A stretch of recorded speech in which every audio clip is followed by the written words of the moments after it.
Umewahi kuwa kwenye hali hii? Una ukweli wote mkononi, una hoja sahihi, una ushahidi wa kutosha, lakini mtu unayebishana naye anakataa kukubaliana na wewe, hata kama anajua kabisa uko sahihi.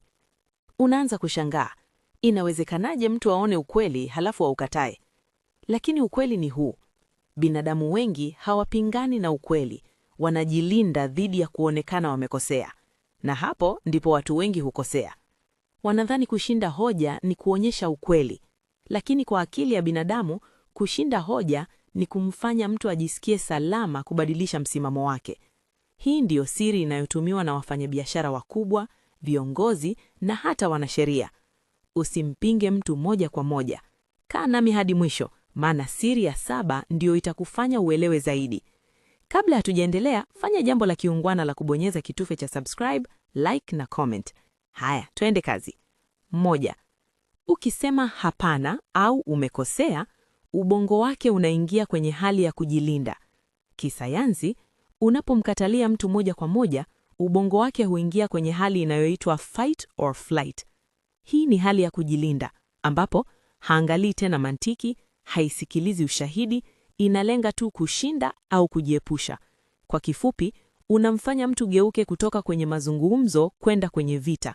Na mara tu anapoingia kwenye hali hiyo, hoja zako zote, hata ziwe sahihi kiasi gani, zinapoteza nguvu. 2.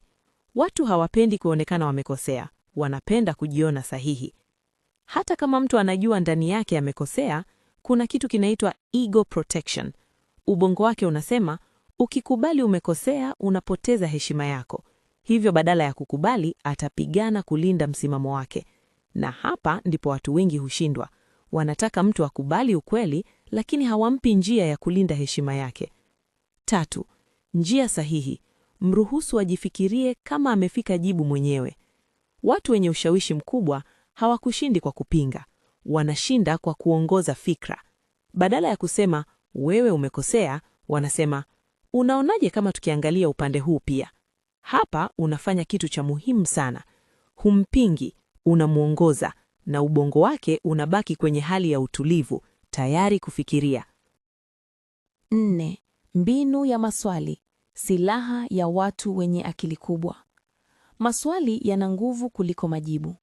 Ukimuuliza mtu swali sahihi, unamlazimisha kufikiria bila kujilinda.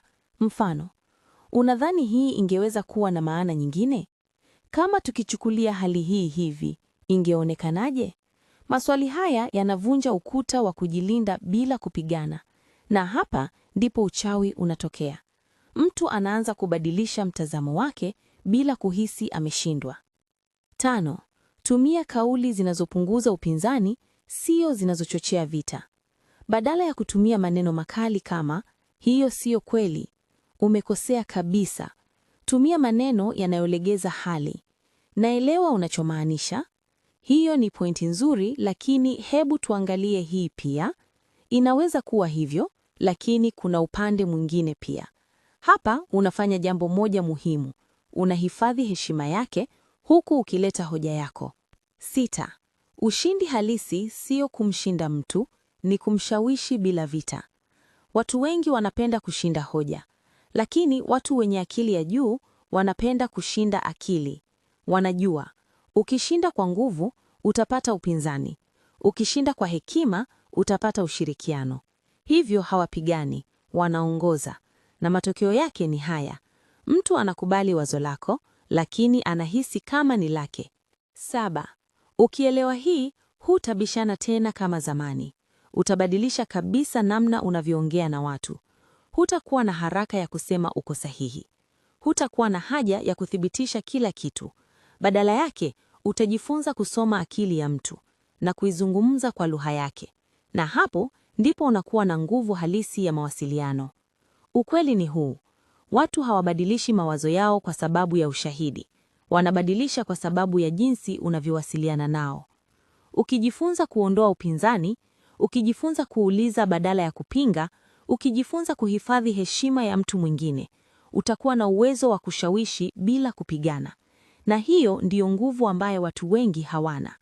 Kama umejifunza kitu leo, andika kwenye comment neno hekima. Hii iwe ishara kwamba umeanza kuelewa nguvu ya mawasiliano ya kisaikolojia.